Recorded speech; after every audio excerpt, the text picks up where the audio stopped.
heard me say it before, but I'm going to repeat it. American riflemen are the best riflemen in the world because the training they get is the best in the world.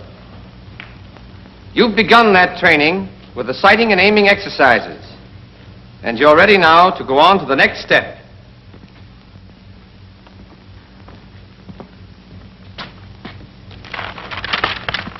Position exercises. There are 4 firing positions: prone, sitting, kneeling, and the standing or offhand position. You know, any old-timer can walk down the firing line and come pretty close to picking out the men who'll do the best shooting. There's nothing mysterious about it. He simply spots the men who've taken the best positions. Good positions mean good scores. Poor positions mean poor scores. It's as easy as that. But here's the thing to remember. We're not teaching you these positions so that you can riddle off a string of bullseyes on the target range. We're teaching you to kill your enemy before he can kill you. If you're going to survive on the battlefield, you've got to be able to shoot fast and straight from any position. You've got to be able to drop into that position instantly, automatically, without thinking about it. And it must be correct the first time. Take a good look at these positions. They look easy. But you're not going to find these positions easy at first because they make you use muscles you never knew you had. But don't worry about that. We'll harden up those muscles. Your work in the position exercises also covers the use of the sling, holding your breath while aiming and aiming. We'll take up the sling first. Anyone here know the reason for the sling on the rifle? Carried with, sir? That's right. Any other reason? Peterson? Yes, sir. It's a big help in steadying the rifle. Check. That's the answer. Now let's see how we go about getting the effects of it. There are 2 ways to use the rifle sling. The first, like this, is called the loop sling. The other, called the hasty sling, is rarely used except in the standing position. And we'll show you how to adjust it when we come to that position. The loop sling is used in all other positions. Here's how to adjust it. Place the rifle butt on the right thigh and cradle it in the curve of your right arm so that you've got both hands free to adjust the sling. Unfasten the lower hook and refasten it near the butt swivel. This loosens the lower loop. Unfasten the upper hook and refasten it so that the upper loop hangs down to about the pistol grip. But it may need further adjustment. The correct place for the upper hook depends on the man. You'll get your fit by trying it out. After your instructor is satisfied you have the right pair of holes, mark them so that you'll find them at a glance. Twist the sling 1/2 turn to the left and insert the left hand through the upper loop from right to left. Slide the loop well up your left arm. Leave the loose end free and use both hands to work the upper hook and the first keeper down close against your arm. Then pull down the second keeper against the upper hook. This locks the upper loop in place against your arm and keeps it from slipping. You can't shoot with a loose loop sliding down your arm. Once the loop is correctly adjusted, move your left hand over the top of the sling and place it under the rifle against the upper sling swivel. The rifle must rest in the V between your thumb and forefinger and on the heel of your hand. Wrist straight, fingers relaxed. The sling must lie smoothly along your hand and wrist. If it doesn't, you've done something wrong. This is the way you hold the rifle. Now let's go over the loop sling adjustment once more. Place the butt on your right thigh, cradle the rifle in your right arm, unfasten the lower hook, refasten it near the butt swivel, twist the sling a half turn to the left, insert your left arm through the upper loop from right to left, pull the loop well up your arm, then work the upper hook and the first keeper down against it, and pull down the second keeper to lock the upper loop. So much for the loop sling. Your instructors will go over this detail with you. Are there any questions? Yes? Sir, with Japs and Germans shooting at you, like you said, looks like you wouldn't have much chance to get that sling on. Keep thinking like that, and you'll live to tell your grandchildren about it. You're right, of course. Use the sling whenever you have time to use it, because it gives you greater steadiness. After you've learned sling adjustment, you're ready to start work on positions. Let's take a look at the prone position first. In the prone position, the rifleman lies flat on his belly with his legs stretched out comfortably. His inside ankle bones are on the ground, or as near it as he can get them without strain. His spine is straight. His body makes an angle of 30 degrees or less with the line of aim. The amount of the angle depending on the rifleman's build. When you're trying out these positions, your instructors and coaches will help you to find the angle that suits you best. Thereafter, it's up to you to practice the position until you can drop into it without thinking about it. The sergeant here is well behind his rifle. His weight is relaxed forward against the sling. Thus, his body takes up the recoil, and he is not jolted out of position each time he fires. Look at his left hand and arm. The rifle rests on the heel of the hand in the V between the thumb and the first finger. His left wrist is straight. His fingers are relaxed. His left elbow is under the piece. It's vertical. I can press down hard on this rifle, and it'll give a little, then come right back to its proper position. But when the elbow is not under the piece, the least pressure will make the rifle sag way off to the side, because muscle instead of bone supports it. A muscle gets tired, a bone doesn't. So remember, elbow under the piece. Now look at his right arm and hand. His right elbow is a little forward of his right shoulder. His right upper arm makes an angle of about 45 degrees with the ground. His shoulders are about level. The rifle fits into the hollow of his right shoulder. That's important. Raise your left hand and feel that hollow in your shoulder. Curl your shoulder forward, and the hollow is still more pronounced. Now look at Sergeant Higgins. See how snugly his rifle fits into that hollow?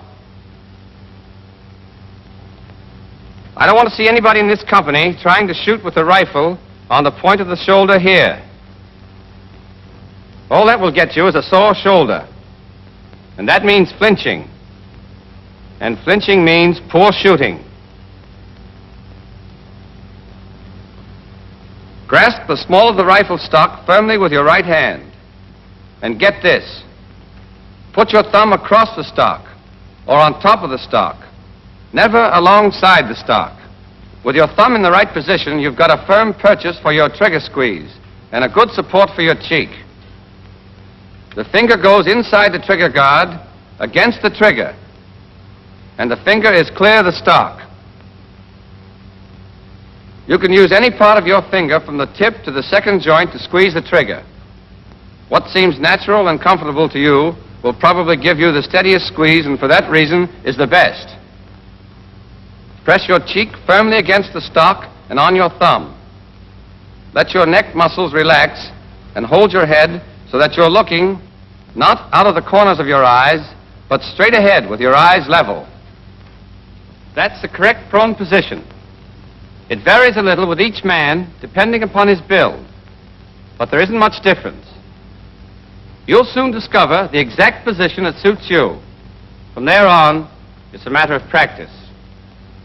You will have targets to aim at in all of your exercises. Every time you get into position, align your sights on a target.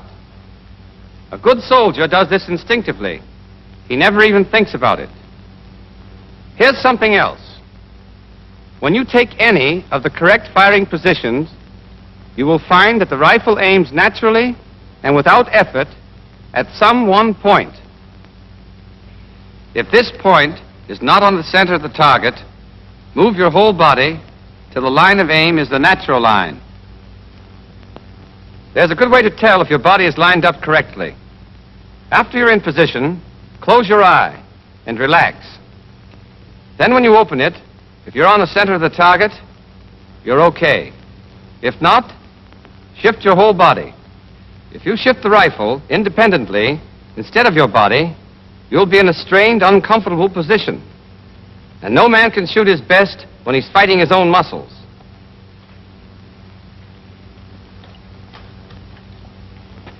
These men are demonstrating some of the things not to do, but they are common errors. Let's take a look at this first man.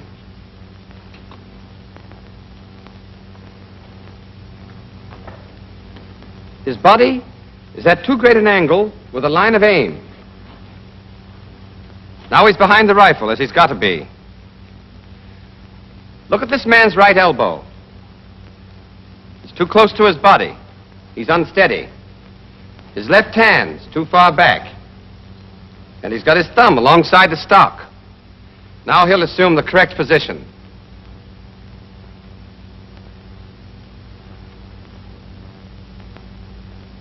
This man's left elbow is not under the piece. They'd have a devil of a time staying on the target. Errors like this stand out plainly. Others are not so easy to pick up. When you're acting as the coach, keep a sharp eye on your pupil. When he's wrong, show him where he's wrong and why. Then make him take the correct position so the point will be burned into his mind. Don't forget, when you take the prone position correctly, the muzzle will automatically drop back on the target after each shot. This saves time.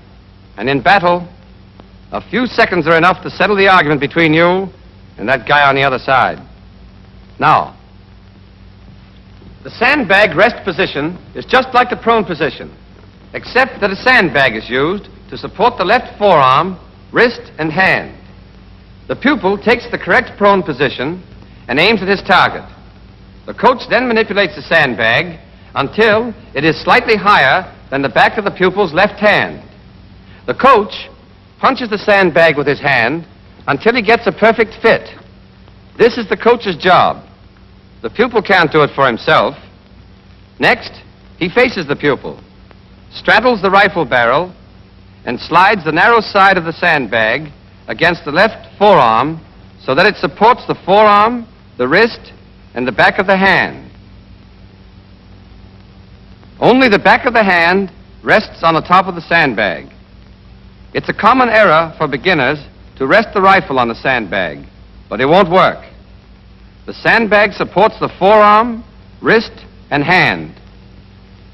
Now Sergeant Higgins is going to show you the sitting position, which is a good one in high grass, brush, or on sloping ground. For the sitting position, you'll usually have to make your sling 2 holes shorter than for the prone position. Your body faces half right from the target. As you sit, spread your feet apart. Farther apart than your knees. And brace your heels firmly. Get your toes down, flat on the ground, if you can get them there, and relax your ankles. Keep your knees straight up, not bow-legged. And keep them fairly low, about 10 inches off the ground. The point is that you've got to get the back of your left upper arm firmly braced 3 or 4 inches down on your left shin. In this way, with your left elbow under the rifle, where it belongs, the weight of the rifle comes straight down on your leg. Hold your right hand and arm as you do in the prone position against your right knee so that your right shin bone forms a block for your upper arm. Lean well forward from your hips, not your waist. Keep your back straight and your weight forward. Don't rest your elbows on your knees. You'll wobble. Your elbows will roll around. No man can shoot in a position like that. Get your arms well down on your legs, several inches. Remember that left elbow. Keep it under the rifle. Now you've got a solid, steady position, and you won't be knocked off balance by the recoil. That's the normal sitting position. It's the best one, and it'll be used in this company. We may have a few men of exceptional build who are not suited to it. Heavy men may have to use the crossed ankle position.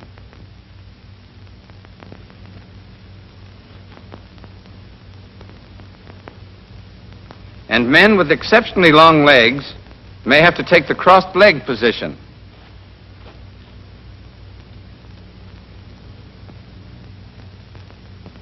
But your platoon leaders will decide which men, if any, are to use these alternate positions.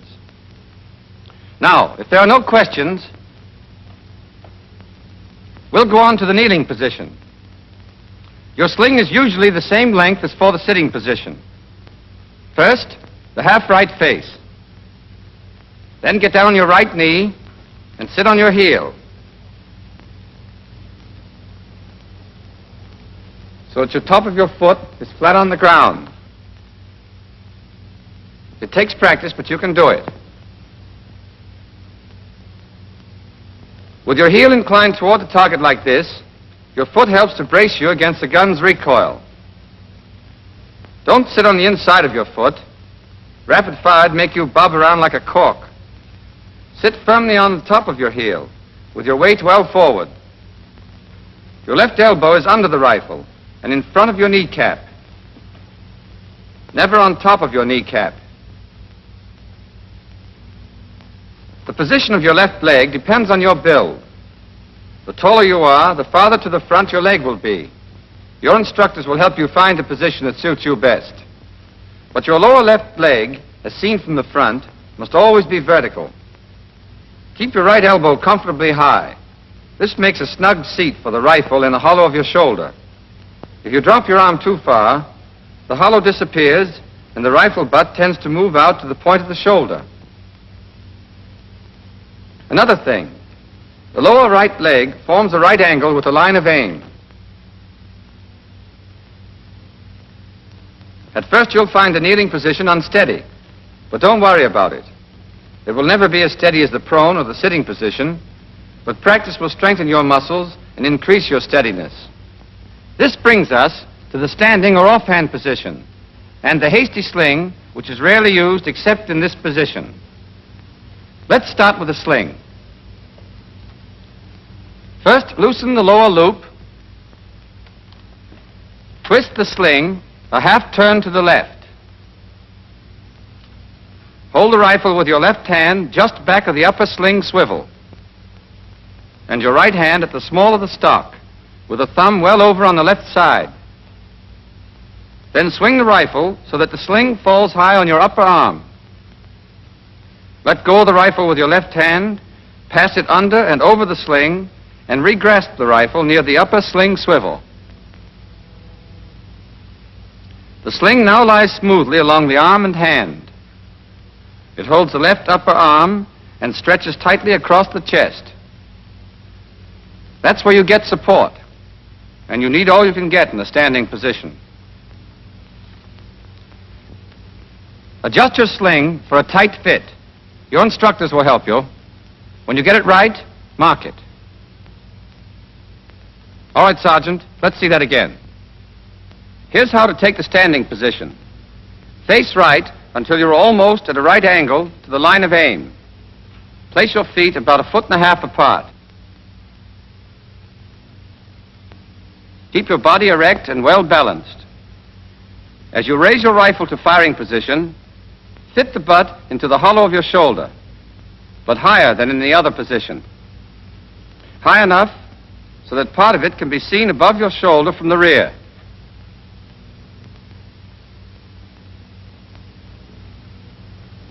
If the butt is too low, you'll have to strain your neck to get at the sight. If the butt is where it should be, your head and neck will be erect and natural. Keep your right elbow up. The higher the better. At first you'll find this unnatural and uncomfortable, but practice will fix that, and it gives you the power of all those arm muscles to take up the weight of the rifle. Here's an exercise that'll loosen up the shoulder joint. When you've done it enough, you'll be able to hold the rifle up with your right hand alone. The main job of the left hand is to steady the rifle, not to support it.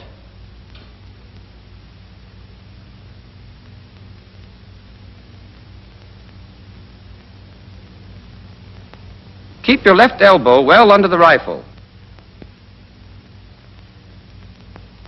and the left hand as far forward as you can get it without strain or discomfort. At best, the standing position is unsteady, but you have to use it on the range, and you have to use it in battle. So it's up to you to make the most of it, and that means plenty of practice. Nearly every recruit gets a brilliant idea of how to overcome this unsteadiness.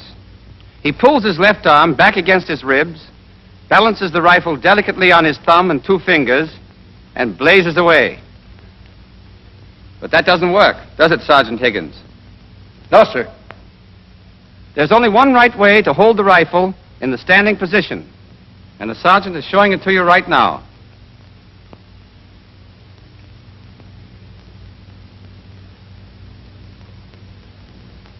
Thank you, Sergeant Higgins. Now you know the positions. I've given them to you, one after another, to let you compare them. See where they're different and where they're the same. All except the standing position have these points in common. Always hold the rifle at the small of the stock with your right thumb on top of or across the stock, but never along the side. Always keep your left hand against the upper sling swivel, with the rifle in the crotch formed by the thumb and the first finger. Wrists straight, fingers relaxed. Always have your left elbow under your rifle, and always squeeze the trigger with whatever part of your forefinger between the tip and the second joint feels firmest and most comfortable. Always press your cheek firmly against the stock, and hold the butt of the gun in the hollow of the shoulder. In the standing position only, your left hand need not be against the upper sling swivel. Put it as far forward as you can comfortably. And your left elbow doesn't have to be directly under the rifle. Make these habits automatic, and they'll save you time and help you get a well-aimed shot off in a hurry. In these position exercises, of course, you don't squeeze the trigger. That comes later. But as soon as you're in any of the firing positions, you must hold your breath and aim. You do this in dry shooting, and you do it in actual firing. We'll show you the right way to hold your breath and still be comfortable. Take an ordinary breath, then let a little out.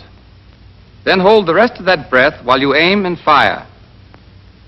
To keep the air in your lungs during aiming, close your throat by swallowing. But don't hold your breath too long. If you do, your muscles will get tense, and your eyes will blur, and you'll get wobbly.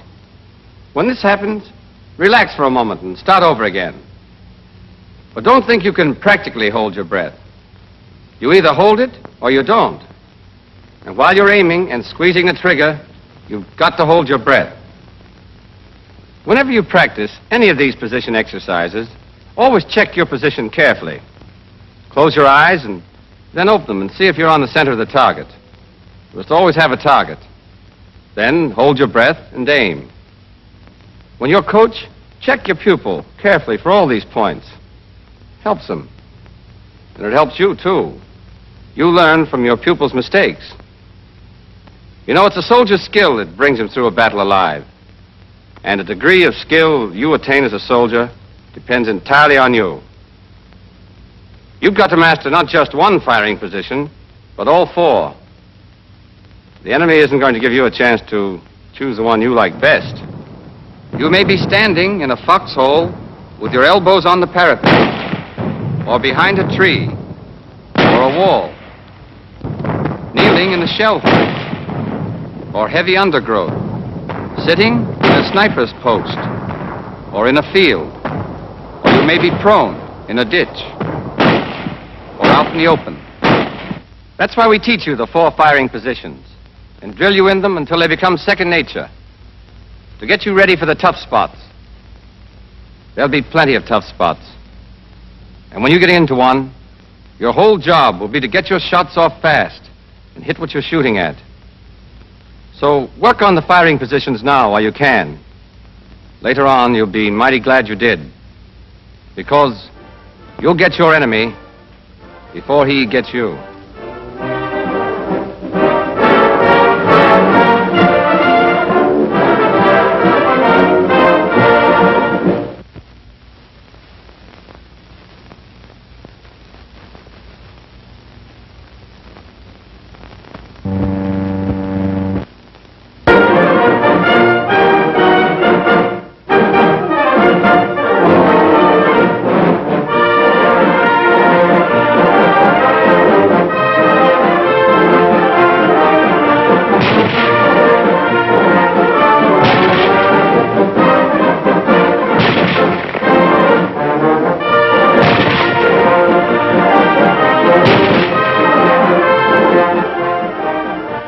In our work so far, we've learned what the correct sight picture is and how to get that picture into the sights of the rifle and hold it, whether you're prone, sitting, kneeling, or standing. Today, we take up the most important thing in rifle marksmanship, the trigger squeeze.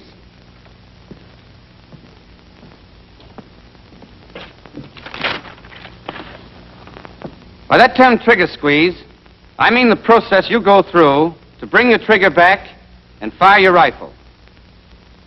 You know, when I was learning to shoot the rifle, my coach was an old sergeant who had fought in everything from Santiago to the Argonne. When we got to trigger squeeze, he told me something that has stayed with me ever since. Soldier, the trigger squeeze is the heart and soul, the beginning and the end of all good shooting. With it, you can part the hair of any guy you're after as far as you can see. Without it, you might as well throw away your rifle and start heaving rocks, because you'll do a hell of a lot better. That old sergeant knew what he was talking about. You can be a ball of fire in your sighting and aiming. You can be red hot in your positions. But if you can't teach that trigger finger to squeeze, squeeze, squeeze, well, you better get yourself a supply of rocks, as my old sergeant suggested, because you're going to need them. Now, there's nothing difficult about the trigger squeeze. It's just a question of applying a smooth, increasing pressure to the trigger until the rifle fires. The trick is to apply that pressure so smoothly and so steadily that you can't tell when the rifle is going to fire.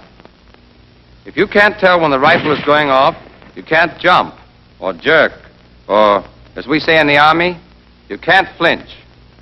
Have you ever seen an untrained person fire the rifle? This is what happens.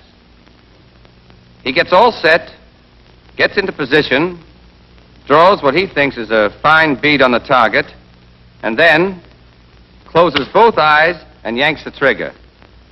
And he wonders why he never hits the target. Remember this.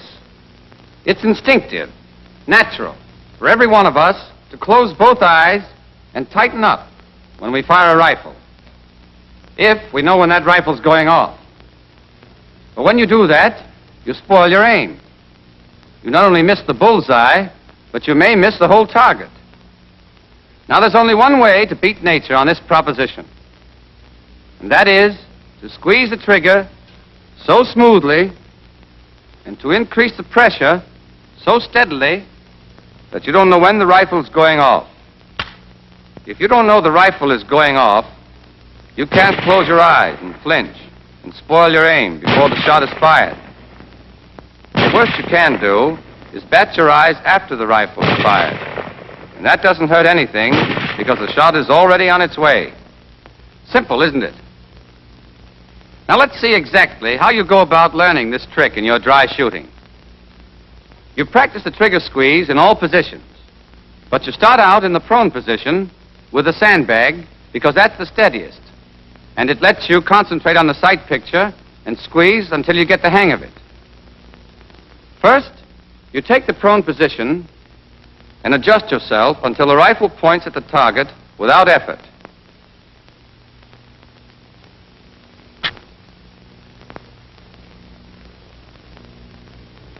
Then the coach fits the sandbag.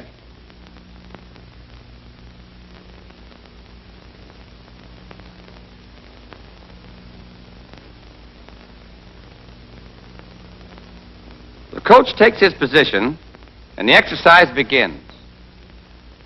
Cock your rifle, hold your breath and aim. When you get the correct sight picture, take up the slack. By trigger slack, we mean the play between the trigger's forward point and the point where you first feel resistance. Take it up decisively. And while you're taking up the slack, you're starting your trigger squeeze. It's all one action of your finger, working by itself, independent of the rest of your hand. You press smoothly, straight to the rear, and you increase the pressure steadily from start to finish. Your rifle has a fixed pull, say about 4 pounds. When you take up your slack, you take up part of that pull. Your constantly increasing pressure takes up the rest of it. And then the trigger gives, and the rifle fires. But follow through. Hold your position. Hold your aim, and continue your increasing pressure. I'll tell you more about that later. What I want you to get now is this. If you squeeze the trigger properly, you can't know when the rifle is going to fire, and therefore you won't be able to flinch. You all understand that? There's another mistake all of us make when we first start shooting the rifle. Practically everyone has a violent impulse to yank the trigger the instant the sights come in correct alignment with a target. The beginner is tempted, particularly in the kneeling and standing positions, where the unsteadiness is marked. Your sights move a little, side to side, up and down. Finally, they come to bear exactly on the bull's eye. So, at that instant, you jerk the trigger. And this is what happens. You literally jerk your rifle clear off the target. You may not see it, because both of your eyes will probably be shut tight and your muscles taut and braced for the shock. But whether you see it or not, the result is the same. A wild shot. There's only one way to get hits, and only hits count on a battlefield. And that is to squeeze the trigger.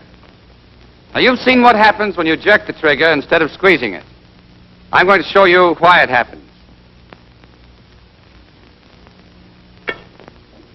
Let's assume that I'm shooting at a target 500 yards away.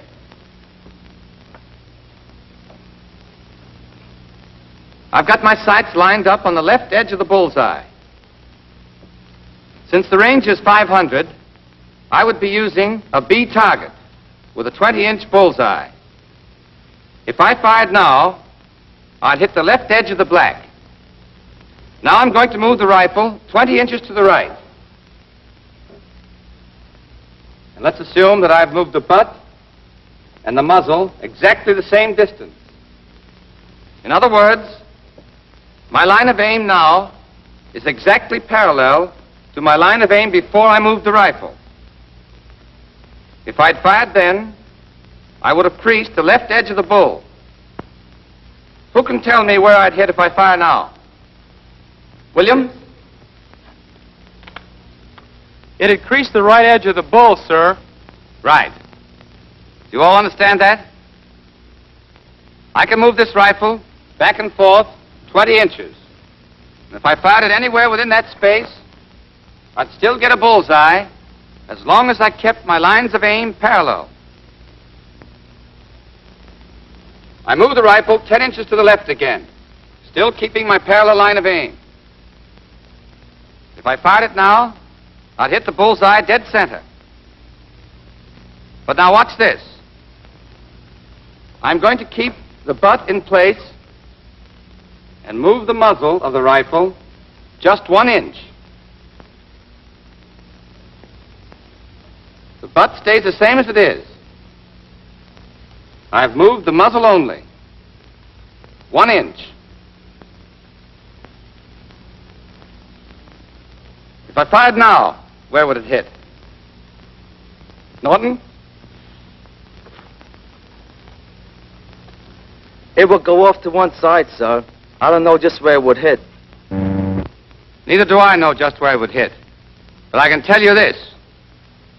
It would miss the center of the bullseye by about 35 feet.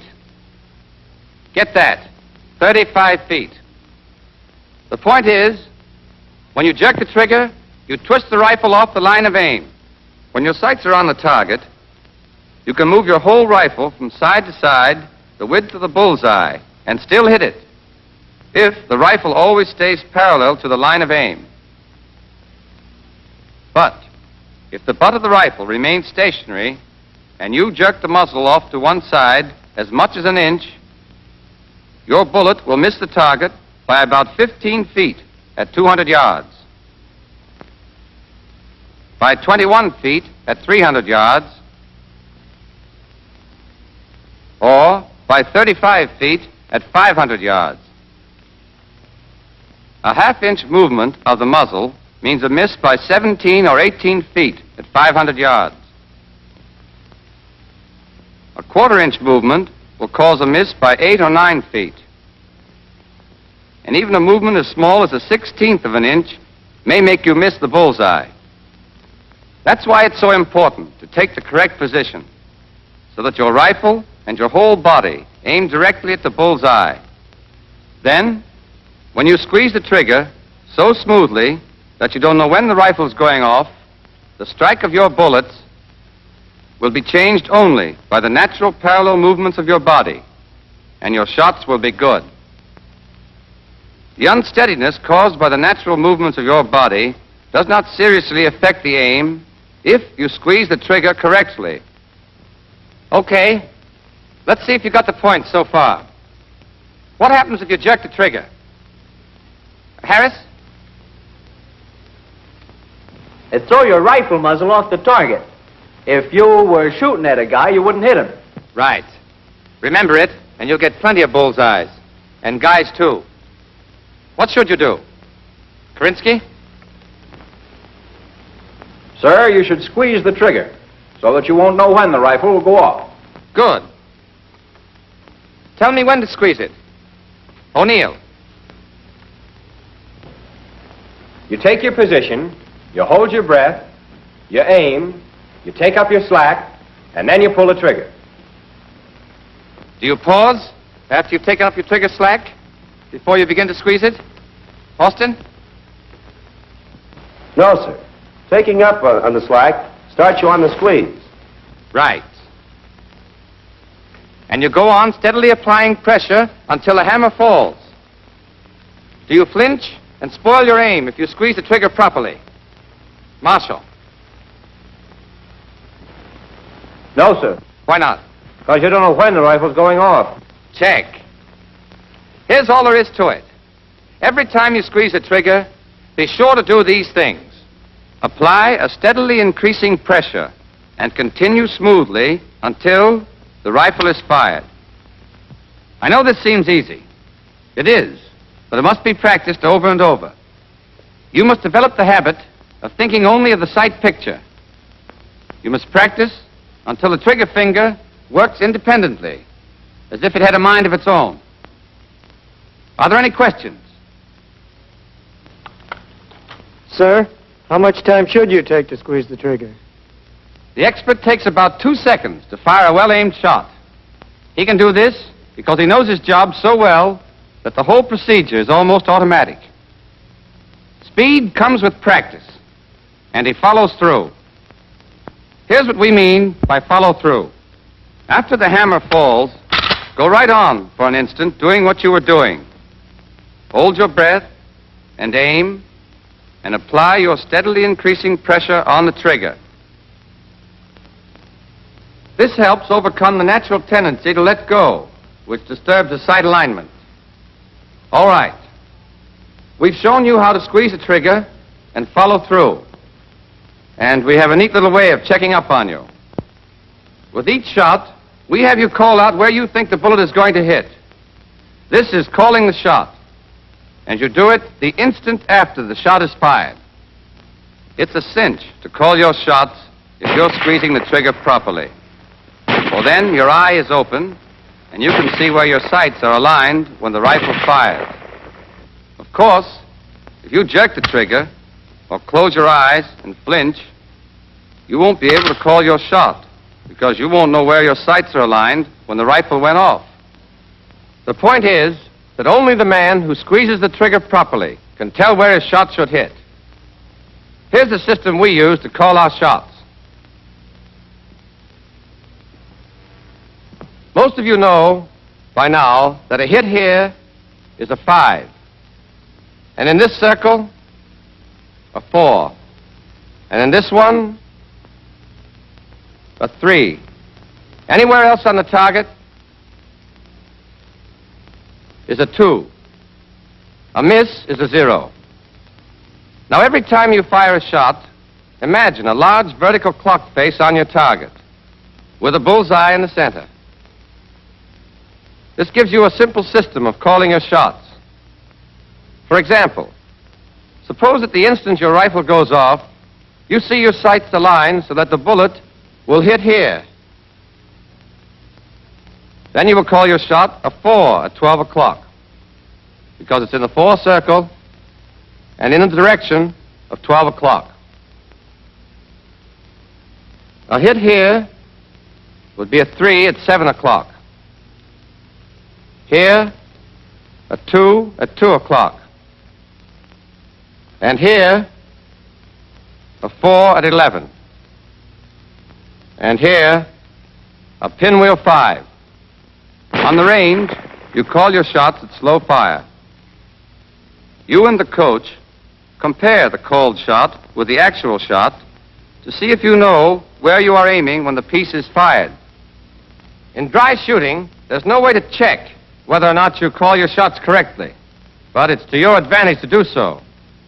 It helps you to develop the habit of concentrating on the sight picture and forgetting the trigger finger. It helps you to develop the habit to call the shot, as you'll do on the range. Now, in the trigger squeeze exercise, as in all the others, the coach must check every step. He sees that the sights are properly blackened and the sling correctly adjusted. He checks the pupil's position. If it's wrong, he tells him why and corrects it.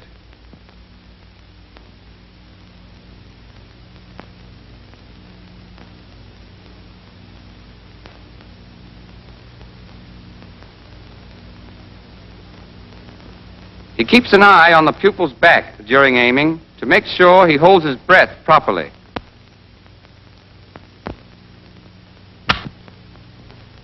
He sees the pupil takes up the slack and squeezes the trigger properly. He watches his eye to make sure he does not blink. When the pupil is actually firing the rifle, you can chalk up a flinch for him any time you see his eye close. The flincher closes his eye just before the explosion. Therefore, you can see it. If he doesn't flinch, you won't see his eye close because your eyes and his will close involuntarily at the sound of the explosion. Are there any questions about anything we've covered today? Okay. You're going to hear these things over and over again from your coaches, your squad leaders, your platoon leaders, and me. You're going to hear them and practice them until they become so much a part of you that you couldn't forget them if you wanted to. If you acquire these correct habits in your preparatory work, you'll find that the actual firing on the range is as simple as shooting fish in the kitchen sink. To be a good shot, you must dry shoot or squeeze off 100 or more shots for every round fired, and with as much care. Remember, skill in squeezing the trigger correctly is the best life insurance you can get.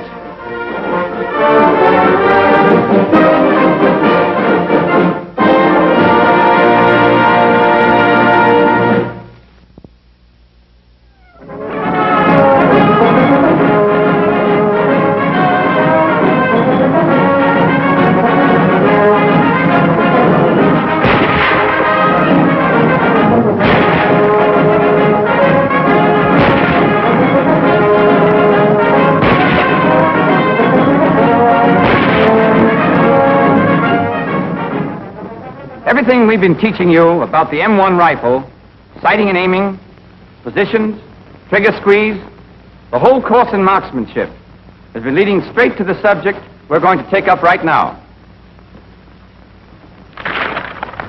Rapid fire exercises. But let me warn you right now about that word rapid. It does not mean taking just any position, or hurrying your aim, or jerking the trigger. It does not mean spraying bullets all over the landscape. Rapid fire means getting off well-aimed shots as fast as you can. It means firing as fast as you can fire accurately, no faster. The measure of your effectiveness in rapid fire is not shots per minute, but hits per minute. Remember that when you're on the range. And remember it when your target is a Jap or a German, who's just as anxious to kill you as you are to kill him. Keep calm and hit what you're shooting at. Suppose you're in a supply detail that runs into an ambush. You've got to drop into position and get your shots off fast. But they won't do you any good unless they're well-aimed shots. Or suppose you're in a defensive position. All of a sudden, your enemy's in close, charging you from all sides. Your first impulse is to start blazing away wildly. You must not. Keep hold of yourself. You've got to shoot fast, but you've got to make every bullet count. Don't lose your head, even though hell's breaking loose all around you. Stay cool and shoot straight, and you'll live to tell your girl about it. Coolness in battle comes from confidence in yourself, and confidence comes only from hours of practice. Slow fire and rapid fire, over and over, with a stopwatch looking over your shoulder. We teach rapid fire in 3 positions. In the prone position, and in the sitting position, which are the best, and the kneeling position. The kneeling position is none too steady, but there are times when it comes in handy, and you'd better be ready for just about anything. We don't teach rapid fire in the standing position, however. It's not worth it. In the standing position, you're not properly balanced for accurate aiming at high speed. The first thing you've got to learn in rapid fire exercises is getting into the right firing position in a hurry. You're allowed to choose the position you're going to take and to mark it. For the prone position, drop to the ground, get set, and line up your sights on the target.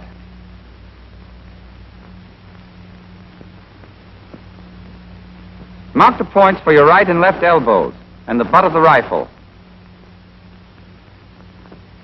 Then, keeping your feet in place, stand up. Hold the heel of the stock in your right hand. Now you're ready. At first you practice getting into the prone position by the numbers. On the count of 1, bend your knees to the ground and throw your weight back. On 2, place the butt of your rifle on the ground at the spots you marked for it. At 3, place your left elbow on its mark. At 4, take the butt of the rifle off the ground and fit it into the hollow of your shoulder.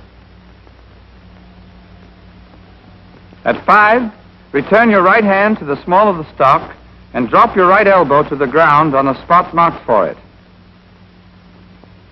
Now immediately line up your sights on the target. Hold your breath, aim, take up the trigger slack, and squeeze off the shot.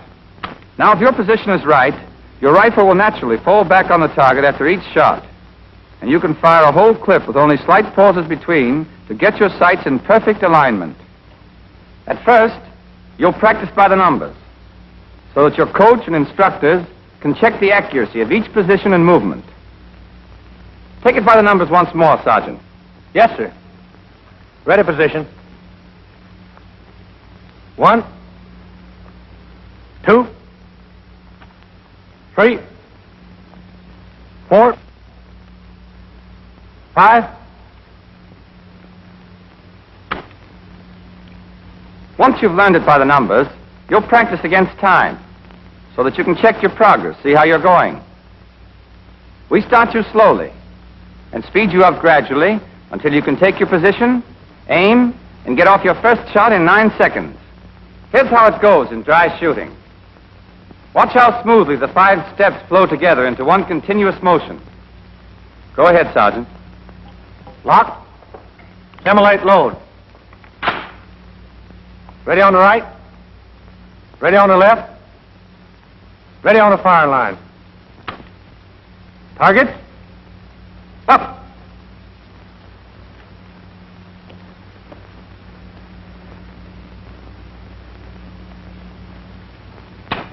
Time.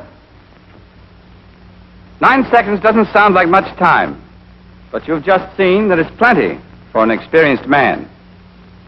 It won't be long before you'll melt smoothly into your prone position with seconds to spare to squeeze off your first shot. Naturally, the faster you get into a good position, the more time you've got to aim and fire. So, slip into position, and then take your time to get an accurate aim and a careful squeeze on that trigger. A near miss in 7 or 8 seconds is no good. What you want is a bullseye in 9 seconds. Try to get a smooth flow in every movement as you drop to the ground. Think of how it would look if every move were made very slowly. Targets. Up. 1, 2, 3, 4, 5. Now hold your breath and take a careful aim. 6, 7. Squeeze slowly and steadily on that trigger. 8. Time. Every one of you can do it as easily as that if you remember this one point. Do it as fast as you can do it right. Never hurry your aim or your trigger squeeze. Now for the sitting position. First, take the correct position and try it out to be sure the rifle points naturally at the target.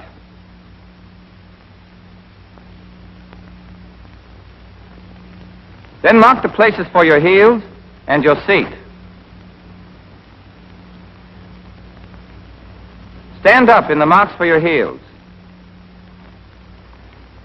At the command, targets up, drop quickly on the spot marked for your seat, breaking the fall with your right hand. There's another way of getting into the sitting position that you may find easier. After you've marked the places for your feet, cross your legs and rise. Stand with your legs crossed until the command targets up. Then bend your knees and sink to the ground. This is quicker than the other method, but it forces you to take your eyes off the target while you set your feet in the places marked for them. Otherwise, the action is the same. Place your left elbow. Hit the rifle butt into the hollow of your shoulder and complete your firing position. Hold your breath, aim, and squeeze off the shot. With practice, you'll be able to go from the ready to the sitting position and get off your first aim shot in 7 seconds. Sergeant, let's see that against time. Lock. Simulate load. Ready on the right. Ready on the left. Ready on the firing line. Target. Up.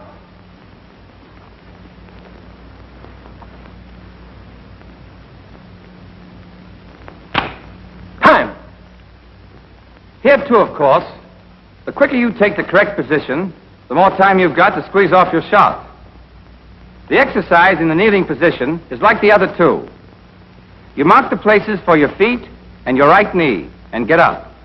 On command, you lock, load, and stand ready. When you hear targets up, take the kneeling position you've marked, hold your breath, aim, and squeeze the trigger. With practice, you'll be able to go from the ready position to the kneeling position and get off your first shot in 7 seconds. Target. Up. 1, 2, 3, 4, 5, 6. Time. I've said the place to save time in all three of these exercises is in taking your positions. But don't misunderstand me. That does not mean scrambling into the wrong position in a hurry. In rapid fire, just as in any other phase of rifle work, you've got to be in the correct position before you start to aim.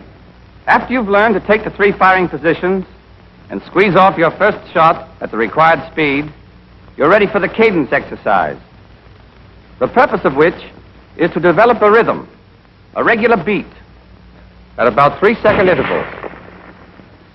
For one thing, it's easier to work smoothly in a regular cadence. For another, on the range, you're allowed a limited time to take your position, fire your first clip, reload, and get off your second clip. And the 3-second interval will bring you out comfortably within the time allotted. We don't expect you to be able to do it all at once. We'll start you dry shooting at the rate of an aimed shot every 5 seconds. Then every 4.5. Then every 4. Which in dry shooting corresponds to 3 seconds on the range, because the hand operation of the piece is slower than its actual operation in firing. Here again, the coach and pupil method is the best. The pupil simulates firing while the coach works the operating rod handle. To keep the bolt from being held in the open position when it is thrown back, the coach puts a small block of wood in the clip.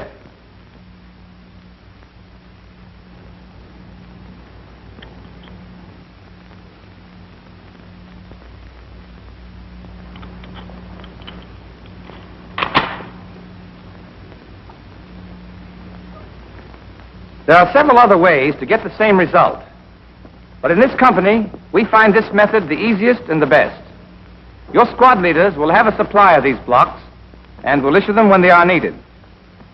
Let's take the exercise at 5-second intervals. Hammers down. Coach is ready. Bolt.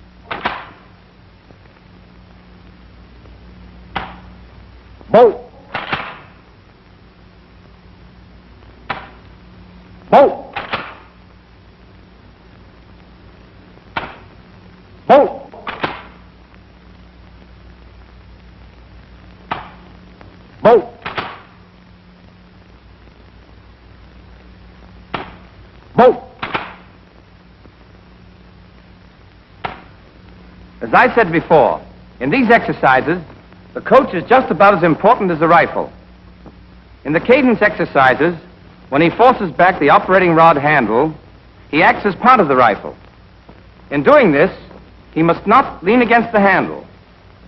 He strikes the handle sharply and immediately removes his hand so that the bolt can snap back into position.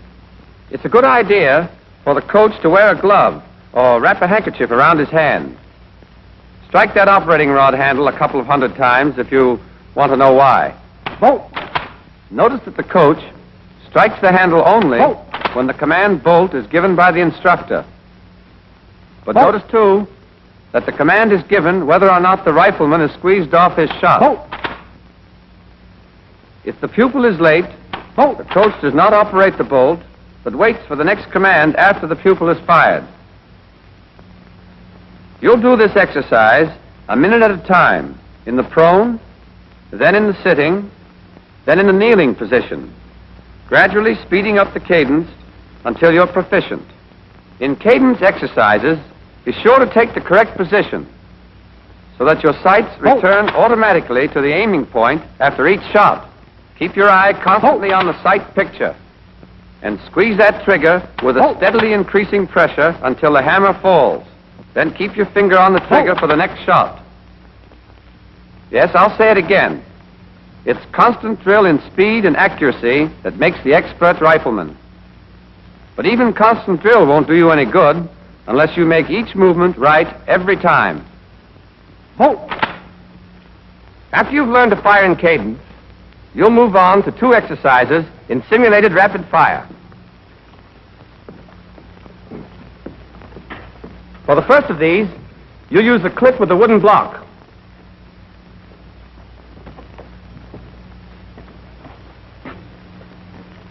On the command target's up, you'll go from standing to the prone position and squeeze off your first shot in 9 seconds. Then, you'll get off each of the next 7 rounds of your first clip at 4-second intervals.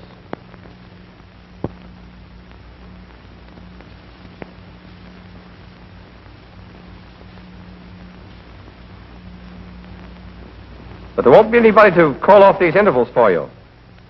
Your cadence exercise will have taught you the rhythm. When you hear 8th round, reload, you'll simulate reloading.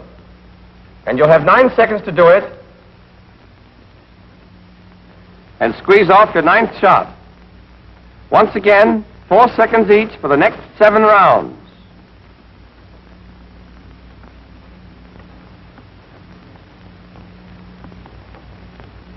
When you hear last round, you'll still have 5 seconds extra before the command cease firing. This exercise is done in a total of 79 seconds. All right, let's see how it goes. Lock. Simulate load. Ready on the right. Ready on the left. Ready on the fire line. Targets. Up.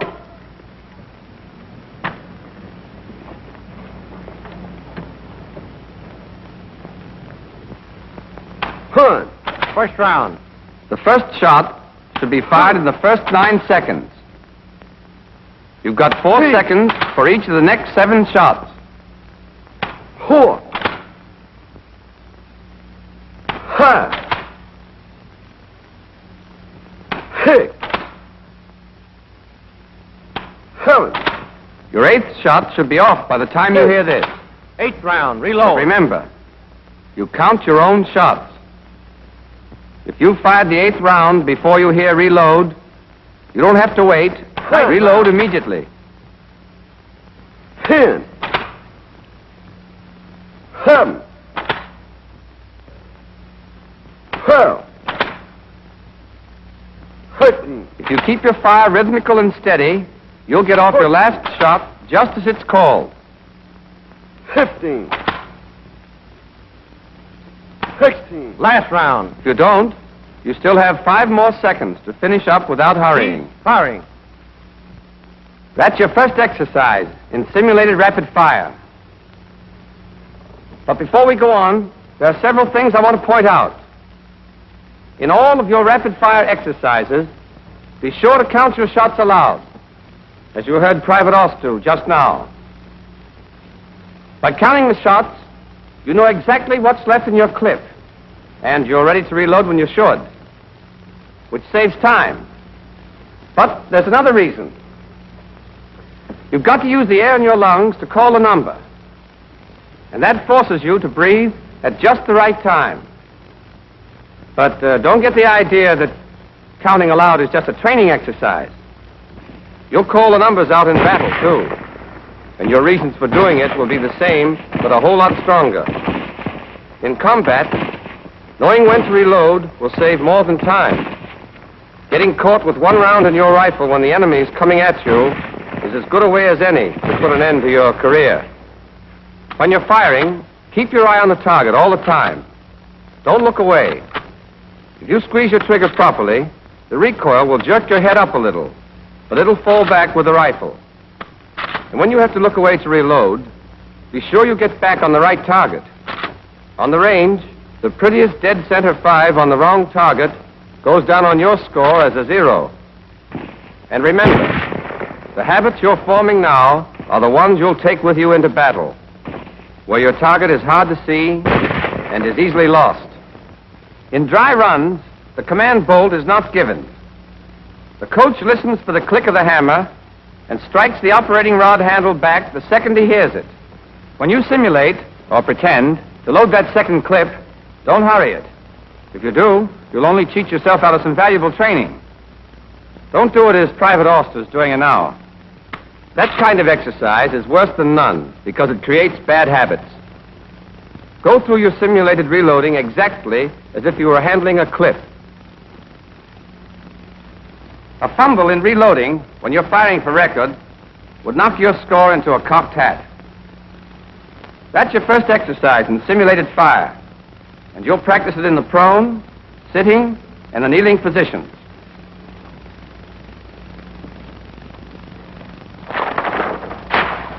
You're allowed a total of 79 seconds for the prone exercise, but only 74 seconds for the sitting and kneeling. 7 seconds instead of 9 to take the position and fire the first round. 8 seconds instead of 9 to reload. And 3 seconds extra instead of 5 at the end. Except for the positions and time, the sitting and kneeling exercises are exactly like the prone. The purpose is to teach you to keep the proper cadence, even though no one is calling bolt. Once you've learned this, you'll repeat the series using dummy rounds and no wooden block. The timing is the same, and the performance is the same. But with dummy rounds, you must learn to load a fresh clip quickly, and that's a trick in itself. As you take the clip from your belt, grasp it at the base and near one edge between your thumb and forefinger. Then carry it forward, swinging it up until the bullets point forward. Place the clip in the receiver and slide your thumb forward along the top of it to the center of the cartridge. Double your fingers up, out of the way. Raise your arm and press the clip down into the receiver until the clip latch engages. As you raise your thumb, the operating rod handle should snap forward. If it doesn't, strike it with the heel of your hand, and your rifle is ready to be fired again.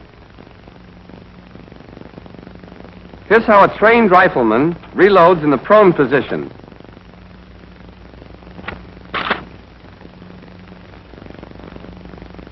In the sitting position,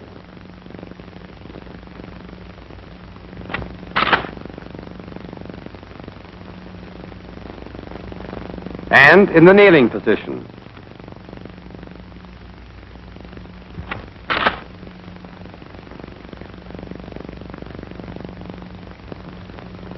When you first do these exercises, you'll feel that 79 and 74 seconds are going to rush you. But there's plenty of time to get off those 16 shots. So don't try to beat the clock. That won't help your score. When you get on the range, you're scored on your hits. Don't get buck fever. The stopwatch is important, but don't let it push you around. Don't be in such a rush that you spray bullets all over the target. If you're going to shoot wild, you can get all your shots off in 30 seconds. But don't do it. When a recruit does, and then turns and finds an old-timer beside him, just loading his second clip, well, he feels like a fool. Take it easy. There's no time to pick daisies, but there's plenty of time to fire 16 shots and get 16 bullseyes. And remember, even 12 bulls are better than 16 threes. So don't get excited. Slow and careful. That's the rule that brings in the high scores on the range. And it's the rule that mows them down in battle. Up to now, we've been discussing the pupil and what he does. Now let's look at the coach. In rapid-fire exercises, he's got plenty to do, and not much time to do it in. In addition to his other duties you already know about, he makes sure the pupil takes his position quickly and without waste movement.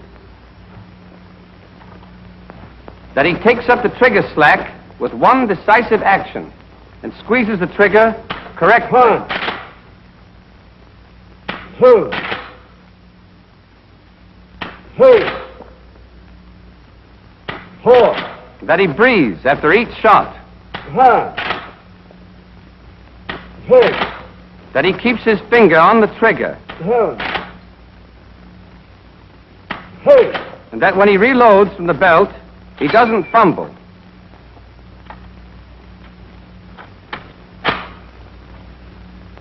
The moment the hammer falls, the coach throws the operating rod handle back sharply and gets his hand out of the way. 10, In rapid fire, the coach is the key man. He's got to know his stuff 12, and keep his eyes open. If he's on the job, he can help his pupil a lot, 14, and himself even more. 15, 16. Any questions on rapid fire? All right, let's sum up. Rapid fire is slow fire speeded up a little. In rapid fire, just as in slow fire, you take the right position, hold your breath, and aim properly, and squeeze your trigger smoothly, even if you take a little longer than you should. Speed? Yes. We count the seconds you take, and we work you against the stopwatch. But speed is worse than useless unless you do everything right every time you do it. Take it slowly at first, and make every movement exactly as you should. Speed will come of itself. And it won't be long before the right way is the natural way for you. The only way. Then, when you find yourself in a tight spot in battle, you won't lose your head and blaze away wild. That's the quick way to the cemetery. For my money, a good soldier is a live soldier. Dependable habits will make you calm and cool and confident, and you'll hit what you're shooting at. That's pretty important, when what you're shooting at is shooting at you.